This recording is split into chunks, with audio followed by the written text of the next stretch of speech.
मनोज जरांगे पाटील यांच्या विरोधात बीड जिल्ह्यामध्ये आत्तापर्यंत जवळपास 4 ठिकाणी गुन्हे दाखल करण्यात आलेले आहेत आणि विशेष म्हणजे धनंजय मुंडे यांच्या विरोधात जे वक्तव्य परभणीच्या मोर्चाच्या सभेमध्ये झालेलं होतं त्यावरून संताप व्यक्त केला जातोय।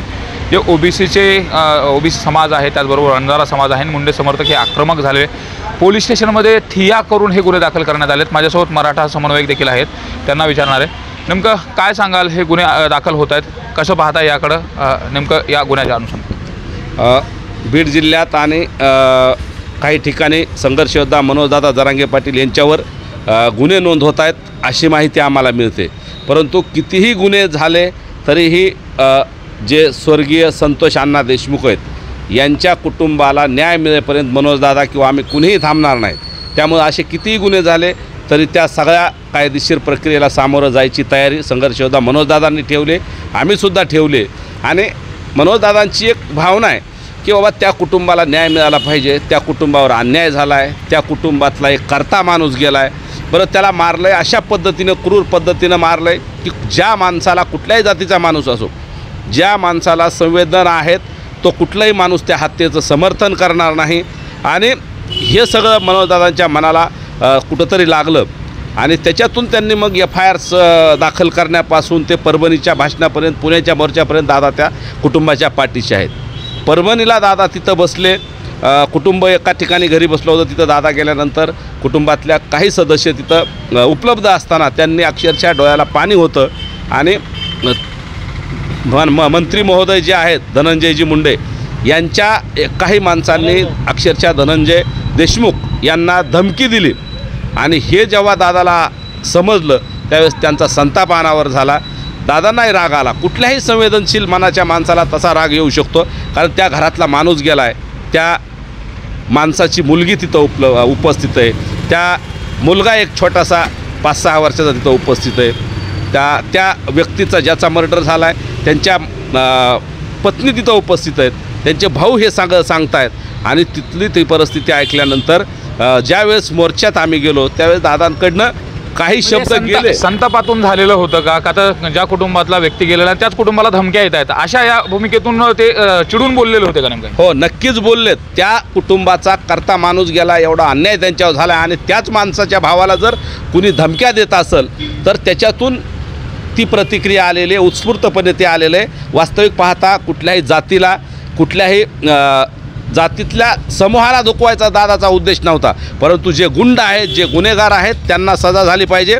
आणि कायदा सरकार आणि कायदा जर न्याय देणार नसेल तर आम्ही त्यांना मारू असं दादांचं जे वक्तव्य होतं, परंतु त्याचा विपर्यास केला गेला आहे। दादाची भाषा ही मराठवाड्यातली भाषा आहे, रांगडी भाषा आहे, ग्रामीण बोली भाषा आहे, त्याचा विपर्यास करून काही लोकांनी त्याच्यातून चुकीचा अर्थ काढून जाणून बुजून मराठा ओबीसी वाद लावण्यासाठी आणि मुख्य धनंजय देशमुखांच्या मुख्य केसमधून लक्ष विचलित करण्यासाठी हे सगळं सुरू आहे असं मला वाटतं। नेमकं तुम्हाला काय वाटतंय, हे सगळे गुन्हे दाखल करण्याचे प्रकार सुरू आहेत आणि जे परभणीमधलं वक्तव्य आहे ते नेमकं कशामधून आलेलं असावं आणि नेमकं या पाठीमागं काय संताप होता, नेमकं काय हे वक्तव्य बोलण्यापाठीमागं ज्या पद्धतीने त्यांनी धनंजय मुंडे असेल एकूणच तशा पद्धतीची भाषा बोलली? मसाजोगचे सरपंच संतोष अण्णा देशमुख यांची हत्या ज्या निर्घृणपणे झाली आहे आणि त्यांच्यानंतर देशमुख कुटुंबियांच्या पाठीशी संपूर्ण महाराष्ट्र उभा राहिलेला आहे आणि त्याचाच एक भाग म्हणून संघर्ष योद्धे मनोजदादा जरांगे पाटील या अन्यायाला वाचा फुटावी म्हणून ते लढत आहेत। आणि स्वतः जरांगे पाटील मसाजोगला गेले, त्यांनी तिथे ठाण मांडलं म्हणूनच हा गुन्हा दाखल झालेला आहे। म्हणजे तिथं गुन्हासुद्धा दाखल होत नव्हता, म्हणजे दिवसाढवळ्या अपहरण करून संतोष देशमुख यांना मारण्यात आलं। हे हत्याकांड म्हणजे ऐकलं तरी माणसाचं हृदय हेलावून जातं। गुन्हासुद्धा दाखल होत नव्हता, स्वतः जरांगे पाटील यांनी पुढाकार घेऊन गुन्हा दाखल करायला लावला। मात्र सभेतला जो संताप होता तो नेमका कशामुळे आलेला होता आणि त्या संदर्भात ज्या आता प्रतिक्रिया उमटत आहेत, गुन्हे दाखल होत आहेत, त्याच्याकडे कसं पाहताय? सभेमध्ये दादा बोलले कारण धनंजय देशमुख यांना पोलीस स्टेशनमध्ये गेल्यानंतर त्या ठिकाणी काही व्यक्तींनी धमकीवाजा त्या ठिकाणी बोलले आणि ही सगळी हकीकत स्वतः धनंजय देशमुख यांनी मनोजदादा जरांगे पाटील यांना सांगितली आणि त्यानंतर दादांच्या त्या भावना आहेत आणि त्या लोकभावना आहेत। जरांगे पाटील हे सर्वसमावेशक नेतृत्व आहे. त्यांनी आतापर्यंत कुठल्याही जातीच्या विरोधात बोललेले नाहीत. त्यांची मराठा आरक्षणाची ही जी चळवळ सुरू आहे तो वेगळा भाग आहे आणि संतोष देशमुख यांचं जे हत्याकांड प्रकरण आहे तो वेगळा भाग आहे. परंतु हे हत्याकांड प्रकरण दाबण्यासाठी जसं की जरांगे पाटील म्हणले, कोणाचाही बाप आला तरी हे प्रकरण मी दबू देणार नाही आणि त्याच्यामुळं काही लोकांची पदं धोक्यात आली आहेत असं दिसतंय आणि म्हणून त्यांचे हे जे बगलबच्चे आहेत ते चिथावणीखोर वक्तव्य करतायत आणि जरांगे पाटलांवरती चुकीचे आरोप करतायत. या प्रकरणात कुठं राजकीय दबाव आहे असं वाटतं एकूणच ज्या पद्धतीने तपास सुरू आहे सगळं आहे. आणि जसं धनंजय देशमुखांना तुम्ही म्हटलं की धमकी दिल्यामुळं दादांचा जो संताप आहे तो अनावर झाला, तर त्यातून ही भाषा आली. राजकीय दबाव नाही तर काय, ते उघड उघड दिसतंय ना. सगळे आरोपी तुम्हाला एकाच जागेवरती रितसर पद्धतीने त्या ठिकाणी जमा केले जात आहेत.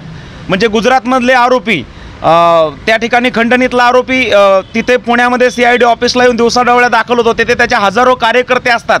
त्या कार्यकर्त्यांना कुणाचं पाठबळ आहे आणि त्या खंडणीतल्या आरोपीची जामीन व्हावी आणि तो बाहेर यावा ह्याच्यासाठी पुन्हा ह्यांनीच हे लोक लगेच जेव्हा अपेक्षित आहे तेव्हा ते अटक होत आहेत. ह्याच्यामध्ये पोलिसांचं काहीच कर्तृत्व नाही आहे, लक्षात घ्या. राजकारण नाही तर काय आहे, राजकीय दबाव असल्याशिवाय होऊ शकत नाही. म्हणजे आता शेवटी एक आरोपी ठेवलेला आहे, म्हणजे तो सुद्धा ही सगळी ह्यांना जेव्हा अपेक्षित आहे तेव्हा तो अटक करणार आहेत. म्हणजे इतका आम्हाला पोलिसांवरती सुद्धा दबाव दिसतोय आणि जो माणूस या अन्यायाच्या विरोधात लढतोय, आपला संताप व्यक्त करतोय, त्या माणसावरती गुन्हे दाखल करतायत. आम्ही याच्यामध्ये कुठल्याही प्रकारचं राजकारण आणलेलं नाही. संतोष अण्णा देशमुख यांना न्याय मिळाला पाहिजे हीच आमच्या सगळ्यांची भूमिका आहे. आम्ही काही म्हटलं आहे का अमुक नेत्याचा राजीनामा घ्या तमुक, ते राजकारण काय ते आम्हाला माहीत नाही. परंतु आमची ठाम भूमिका आहे संतोष अण्णा देशमुख यांना न्याय मिळाला पाहिजे आणि हा न्याय मिळवत असताना जरांगे पाटलांचा आवाज दाबणं अशक्य आहे. त्यांना अशा पद्धतीने झुंडशाही त्या ठिकाणी निर्माण करून पोलीस ठाण्यामध्ये एकत्रित जमून त्या ठिकाणी जरांगे पाटलावर कोणी दबाव आणू शकत नाही. जरांगे पाटील हे सर्वसामान्यांचे आधारवड आहेत. देशमुख कुटुंबियाला जोपर्यंत न्याय मिळत नाही तोपर्यंत ते त्यांच्या पाठीशी उभे आहेत आणि पोलिसांनी सुद्धा या सगळ्या गोष्टींची सखोल चौकशी केली पाहिजे. मात्र आपण जर बघितलं हे सगळ्या गोष्टी आहेत, पण घरात घुसून मारण्याची भाषा कुठं या पुरोगामी महाराष्ट्रात सहन होते का? म्हणजे घरात घुसून मारण्याची जी भाषा बोलली जरांगे पाटलांनी, हे धाराशिवची आणू, त्यानंतर परभणीची आणू आणि हे करू, ही भाषा शोभते का? अशा पद्धतीने केलं पाहिजे. जरांगे पाटील कुठल्याही जात समूहाला उद्देशून म्हणालेले नाहीत. जो गुंड आहे, ज्या गुंडाने धनंजय देशमुख यांना पोलीस स्टेशनमध्ये जाऊन धमकी देणं योग्य आहे का? इकडे जरांगे पाटील संतोष देशमुख यांना स्वतःचा भाऊ मानतात आणि भावाचा दिवसाढवळ्या खून केलेला आहे, दिवसाढवळ्या अपहरण करून. आणि दुसरा भाऊ धनंजय देशमुखला सुद्धा पोलीस स्टेशनमध्ये जाऊन जर त्या ठिकाणी धमकी दिली जात असेल तर मग जरांगे पाटलांचा तो संताप आहे. ही गोष्ट सगळ्यांनी लक्षात घेतली पाहिजे. जरांगे पाटील कुठल्याही जातीच्या विरोधात नाहीत. त्यांनी कुठल्याही जातीचा द्वेष कधीच केलेला नाही. मराठा आरक्षणासाठी ते लढतात, हा त्यांचा गुन्हा आहे का? म्हणून त्यांना तुम्ही जातीवादी समजणार आहात का? तो एक प्रश्न घेऊन ते लढतायत. परंतु असं नाही की जरांगे पाटील आरक्षणासाठी लढतायत म्हणजे इतर अन्याय ते खपून घेतील, असं होणार नाही. संतापातून झालेली ती प्रतिक्रिया, तुमची काय प्रतिक्रिया असेल? एकूण त्यावरून आता संताप व्यक्त केला जातो. परभणीच्या सभेवरनं अनेक प्रश्न देखील उपस्थित केले. जरांगे पाटील यांच्या भाषेवरती देखील त्या ठिकाणी प्रश्न उपस्थित केले आणि आता जी गुन्हा दाखल करण्याची जी मालिका आहे ती सुरू झाली. काल परळीमध्ये झाला, रात्री बीडमध्ये झाला, त्यानंतर आंबेजोगाईमध्ये या ठिकाणी देखील झाला, वडवणीमध्ये देखील झाला. ही जी प्रक्रिया आहे थांबणार कधी आणि कशा पद्धतीने सुरू आहे? संतोष अण्णा देशमुख यांचा खून झाल्यानंतर इतक्या क्रूरतेने खून झाला की ते जर फोटो वगैरे बघून कुठल्याही माणसाला चीड आणि त्याचा तिरस्कार निर्माण होणारा खून झालेला आहे. आणि त्या खुनाच्या भावनेतून आणि परत त्यांचे जे बंधू आहेत पोलीस स्टेशनमध्ये आल्यानंतर जर त्यांना कोणी धमकावत असेल आणि एका भावाचा खून झाल्यानंतर दुसऱ्या भावाला पण जर कोणी धमकावत असेल तर याला काय म्हणायचं? यांच्यावरती कुणाचं वचक आहे का नाही? की प्रशासन किंवा पोलीस यंत्रणा काय यांना दाबती का नाही?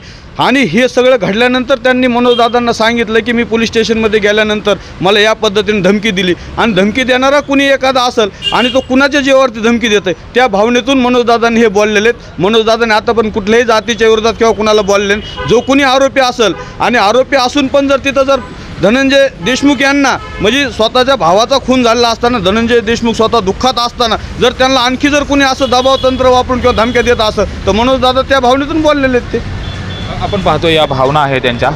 परत विचारणार आहे नेमकं काय परभणीचं जे प्रकरण घडलं त्या प्रकरणातून ज्या पद्धतीने जरांगे पाटील यांच्यावरती प्रश्न उपस्थित केला जातो. घरात घुसून मारण्याची जी भाषा बोलली गेली त्यावरती देखील आता संताप व्यक्त केला जातो आणि ओबीसीचे जे लोक आहेत त्यांनी बहुतांश ठिकाणी आता गुन्हे देखील दाखल केलेत. ते नेमकं याकडे कसं पाहताय आणि हे कशा पद्धतीचं सुरू आहे? हे पहा, सर्वप्रथम स्वर्गीय संतोष अण्णा देशमुख यांना यांच्या गावापाशी मारलं ना हो दिवसा डावळ्या. मग लोकशाहीचं शासन म्हणता तुम्ही, मग त्या ठिकाणी सरपंचाचं खून तुम्ही त्या ठिकाणी त्यांच्या गावात जाऊन करता. आणि तुम्ही सगळ्याच ठिकाणी मनोदादा बोलले असतील ते वक्तव्य घेऊन कुठंतरी त्याला दिशाहीन करायचा प्रयत्न या ठिकाणी चालू आहे. मग तुम्ही संतोष देशमुख यांच्या समर्थनात तुम्ही म्हणता आम्हाला निर्गुण हत्या म्हणता, त्यांना फाशी झाली म्हणता. मग संतोष अण्णा देशमुख यांचा खून देखील तुम्ही दिवसा डावळ्या त्यांच्या गावात केला आहे असं सगळ्यांना वाटतं का नाही? त्या ठिकाणी तुम्ही संतोष अण्णा तुम्ही त्या ठिकाणी आम्हाला देखील दुःखही म्हणता आणि मग तुम्ही जमाव जमिता खोटे नाटक त्या ठिकाणी करताय. त्या ठिकाणी काही लोकांना खोटं बोलून तुम्ही त्या ठिकाणी पोलीस स्टेशनमध्ये आणताय. हे कितपत योग्य आहे? संतोष अण्णा देशमुख यांचं कुटुंब भयभीत आहे, त्या कुटुंबावर अन्याय झालेला आहे. मग त्या ठिकाणी मनोजदादा जरांगे पाटील त्या कुटुंबाची सांत्वनपण भेट घ्यायला जातात. त्या ठिकाणी सकाळी 8 वाजल्यापासून रात्री 8 वाजेपर्यंत गुन्हा दाखल होत नाही. हे काय चाललं आहे या राज्यामध्ये? मग या लोकशाहीने न्याय मागायचा का नाही मागायचा हा देखील प्रश्न आहे. तुम्ही एखादं वक्तव्य धरून त्याला राजकारणाचं वळण लावायचा प्रयत्न त्या ठिकाणी करत असाल तर मनोजदादावर चिखलफेक करण्याचा प्रयत्न कुणी करू नये असं देखील आम्हाला या ठिकाणी वाटतंय. मात्र आपण जर बघितलं तर एकूण या सगळ्या मोर्चे जे सुरू आहेत बहुतांश ठिकाणी आता परभणीचा झाला, बीडचा झाला, त्यानंतर पुण्यामधला देखील मोर्चा झाला आणि आता आणखी काही मोर्चे निघणार आहेत. आता एकच आरोपी अटकेचा राहिलेला आहे. न्याय मिळवण्याच्या दृष्टिकोनातून नेमकी जरांगे पाटील यांची भूमिका कशी असणार आहे? त्यांनी तर ती वारंवार बोलून दाखवले की शेवटच्या क्षणापर्यंत हे करणार आहे. मात्र एकंदरीत आता ज्या पद्धतीने या वक्तव्यानंतर जे गुन्हा दाखल झाले त्या गुन्हा दाखल करत असताना देखील सामाजिक तेढ निर्माण केली जाते, जातीमध्ये भांडणं लावले जातात, अशा पद्धतीत देखील त्या ज्या गुन्हा दाखल केले त्यामध्ये देखील उल्लेख केला जातो. नाही, जातीत तेढ निर्माण करावं किंवा मराठा वंजारा वाद लागावा अशा दृष्टीनं ते वक्तव्य नव्हतं.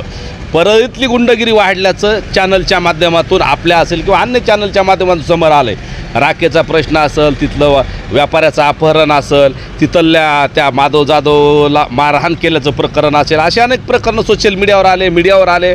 अनेक आमदार सत्ताधारी विरोधक बोलताना दिसत आहेत. मग ह्या सगळ्या वातावरणावर परळीतली गुंडगिरी वाढली आणि त्याच्यामुळं परभणी आणि धाराशिवच्या लोकांनी जर कोर्टाने न्याय नाही दिला, माननीय कोर्टातून न्याय नाही झाला, त्यातून आरोपी सुटले किंवा जर तिथं सरकार न्याय देणार नसेल तर लोक कायदा हातात घेतील आणि घरात जाऊन घुसून मारतील म्हणजे हाणतील, त्यांना एक समज देतील किंवा मार देतील अशा पद्धतीत होतं. कुणाला जीवे मारण्याचं किंवा कुठल्या जातीला विशिष्ट जातीला मारण्याचा दादा बोललेले नाही असं देखील म्हटलं जातं. विशिष्ट जातीला आणि विशिष्ट नाही, अजिबात टार्गेट नाही केलं जात. परंतु घटनाच अशी घडली की आरोपी विशिष्ट एका जातीचे आहेत आणि जो आमचा बांधव गेला तो एका जातीचा आहे. आणि बीड जिल्ह्यात स्पष्टच बोलायचं झालं तर मराठा आणि वंजारा थोडा सुप्त वाद आहे. तो अनेक वर्षापासून आहे. कोण लोक करतात काय करतात मी त्या खोलात जाणार नाही, तो आम्हाला सगळ्याला माहीत आहे. परंतु हा वाद संपला पाहिजे सामोपचारानं दोन्ही समाजाला आणि अन्य सगळ्या समाजाला. इथंच राहायचं आहे आपल्या सगळ्यांना. सामोपचारानं 2 पावलं प्रत्येकानं मागं आलं पाहिजे, सामंजस्याची भूमिका घेतली पाहिजे. आरोपीची कुठली जात धर्म नसतो, त्याच्यामुळं आरोपीच्याही बाजूने कोणी उभा राहिलं नाही पाहिजे. त्या कुटुंबातला सदस्य हा सगळ्या जाती धर्मातल्या आपल्या कुटुंबातला माणूस आहे. या भावनेतनं त्या घटनेकडे बघितलं पाहिजे. मनोजदादा त्याच भावनेतनं त्या कुटुंबाकडे बघतायत. तिथं ओबीसीचा जरी एखाद्या बांधवाचा खून झाला असता तरी मनोजदादा तिथं गेले असते. त्यामुळं जे कोण राजकारण करू पाहते त्यांना विनंती आहे, बीड जिल्ह्याचं नाव बदनाम करू नका. बीड जिल्ह्यात जे चाललंय जातीत भांडण लावायचं काम ते थांबलं पाहिजे आणि सगळ्यांनीच मिळून एकत्र येऊन संतोष देशमुखांना तर न्याय दिलाच पाहिजे, त्यांच्या कुटुंबाला न्याय दिला पाहिजे. परंतु जिल्ह्यात जी सामाजिक घडी थोडं विस्कटण्याचा होते, विस्कटल्यासारखे वाटतंय, ती घडी कायम राहण्यासाठी सुद्धा प्रयत्न होणं गरजेचं आहे. न्याय मिळाला पाहिजे. कशा पद्धतीने न्याय मिळाला पाहिजे. आणि मनोजदादांची बोलीभाषी मराठवाडे बोलीभाषी. तुम्हाला मी एक आठवण करून देतो. दसरा मेळाव्यामध्ये पंकजाताई मुंडे म्हणाल्या होत्या कोयते घासून ठेवा. मग त्याचा अर्थ आम्ही तसाच घ्यायचा का? त्याच वक्तव्याला धरून मग ही हत्या झाली असं म्हणायचं का? असं जर आम्ही म्हटलं तर मग काय होईल? तर असं कृपया मनोजदादा जरांगे पाटील यांच्या वक्तव्याचा विपर्यास करू नका. मनोजदादांची बोलीभाषा आहे आणि न्याय मिळण्याच्या भूमिकेतून एक संतापानावर झालेला आहे आणि त्या भावनेतून त्या भूमिकेतून ते बोललेले आहेत. आणि मग जर चर्चा होत असेल जातीयवाद होतोय तर मनोजदादांनी तर कुठल्या जातीचा द्वेष केला नाही. माझा प्रश्न असा आहे, न्यूज 18 लोकमतवरून महाराष्ट्र सरकारला, माननीय मुख्यमंत्री साहेबांना, अजितदादा आले, बाकीचे सगळे नेते मंडळी आले, शरद पवार साहेब आले, आणखी बरेच कोण आले. मग महाराष्ट्राच्या लोकनेत्या म्हणतात पंकजाताई मुंडे साहेब यांना, तर त्यांनी फक्त व्हिडिओ कॉलवरून बोलण्याची का त्यांच्यावर वेळ आली? त्या का कुटुंबियांना भेटण्यासाठी नाही आल्या? आणि बाकीचे जे मंत्री आहेत त्यांच्याकडून तर आम्ही अपेक्षा तर करणार नाहीत, परंतु आम्हाला थोड्याशा अपेक्षा पंकजाताईंकडून होत्या की त्या मस्साजोगला येतील, भेट देतील. मग ताई, आम्ही तुम्हाला आतापर्यंत मतदान केलं नाही का? मुंडे साहेबांना आम्ही मतदान केलं नाही का? आम्ही कधीही जातपात बघितली नाही. मग संतोष अण्णा देशमुख यांची हत्या झाल्यानंतर त्या हत्याकांडावर जर जरांगे पाटील आवाज उठवत असतील तर मग तुम्ही त्यांना जातीवादी का म्हणता? आणि जरांगे पाटलावर अशा प्रकारचे गुन्हे दाखल करण्यासाठी लोकांना प्रेरित करू नये. दोन्ही नेत्यांनी माझी विनंती आहे. आज तुम्ही जरांगे पाटलांवर गुन्हे दाखल करण्यासाठी प्रेरित करत आहात. उद्या लोक तुमच्याही विरोधात रस्त्यावरती उतरू शकतात आणि मग नको त्या पद्धतीने असे जर पायंडा पाडायचा असेल, चुकीच्या पद्धतीने जर त्या ठिकाणी गुन्हे दाखल करायचे असतील तर उद्यासुद्धा आज हा समाज उतरला, उद्या दुसरा समाज येईल. ही आपली राजकीय संस्कृती आहे का बीड जिल्ह्याची? आम्हाला या ठिकाणी बीड जिल्हा प्रश्न आणि धोका हाच आहे की ज्या पद्धतीने हे सगळं सुरू आहे, एकमेकाच्या समोर लोक येत आहेत, एकमेकाच्या विरोधात घोषणाबाजी केली जाते आणि त्यातून अशा पद्धतीचे जे सामाजिक स्वास्थ्य आहे ते बिघडत चाललेलं आहे. याला कुठंतरी आता हे बदललं पाहिजे, कुठंतरी थांबलं पाहिजे. यासाठी नेत्यांनी देखील आता यावरती लक्ष ठेवलं पाहिजे. एक सांगायचं आहे की बाहेर मला माहीत नाही काय चर्चा आहे महाराष्ट्रात बीड जिल्ह्याबद्दल, पण बीड जिल्ह्यामध्ये जो सर्वसामान्य वंजारी बांधव आणि मराठा बांधव आहे, आमचे संबंध अतिशय चांगले आहेत. आता मी बीडमध्ये किरायाने राहतो, आमचं घर वंजारी बांधवाचं आहे. मी ज्यांच्या घरामध्ये राहतो त्यांच्यासोबत रोज आमचे व्यवहार आहेत. आम्ही एकमेकांकडून रोज खरेदी करतो, एकमेकांच्या कार्यक्रमामध्ये सहभागी होतो. आणि मग हे सगळं असताना देखील संतोष अण्णा देशमुख यांची हत्या झाल्यानंतर याला कृपया कुणीही जाती आणि राजकीय वळण देऊ नये आणि आपला जो बीड जिल्हा गुण्यागोविंदाने नांदतो त्याच्यासाठी सर्वांनी प्रयत्न करू नये. कृपया चिखलपेठ थांबली पाहिजे. बरोबर आहे. संतोष देशमुख हत्या प्रकरणातील जे काही आरोपी आहेत, मारेकरी आहेत, त्यांना कठोर शासन झालं पाहिजे. त्याचबरोबर दुसऱ्या पद्धतीनं ज्या पद्धतीनं आता बीड जिल्ह्यामध्ये मनोज जरांगे पाटील यांच्या विरोधात जे गुन्हे दाखल करण्यात आले त्यावरून मराठा जे काही समन्वयक होते, जे काही मनोज जरांगे पाटील यांचे समर्थक आहेत, त्यांनी वक्तव्य व्यक्त करत असताना स्पष्ट पद्धतीने सांगितलं की तो संताप होता आणि त्या संतापामधून ती आलेली उत्स्फूर्त अशी प्रतिक्रिया होती. धनंजय देशमुख यांना धमकी दिल्याच्या संदर्भातली ज्यावेळेस चर्चा झाली त्यानंतर ही उत्स्फूर्त प्रतिक्रिया होती आणि त्यामधून हे धनंजय मुंडे यांच्या संदर्भातलं वक्तव्य आलं होतं. मात्र असा कुठल्याही जाती धर्माच्या संदर्भामध्ये दुखावण्याचा हेतू नव्हता असं देखील आता जे काही मत आहे या समर्थकांनी व्यक्त केलेलं आहे. मात्र बीड जिल्ह्यातली जी काही सामाजिक घडी आहे ती सुव्यवस्थित व्हावी, जो वंजारा आणि मराठा वाद आहे हा देखील थांबला पाहिजे. त्यामुळे सर्व नेत्यांना सांगणं आहे, न्यूज 18 लोकमतच्या माध्यमातून, यामध्ये जरांगे पाटील असेल किंवा पंकजा मुंडे, धनंजय मुंडे, या सर्वांना सांगणं आहे बीड जिल्ह्यातली जी काही सामाजिक घडी आहे ही विस्कटू नये यासाठी अगोदर तुम्ही तुमच्या तोंडाला देखील आवर घातली पाहिजे आणि ज्या पद्धतीच्या या काही घटना घडतात या घटनेच्या अनुषंगाने न्यायाच्या बाजूने उभं राहिलं पाहिजे हे देखील तितकंच महत्त्वाचं आहे.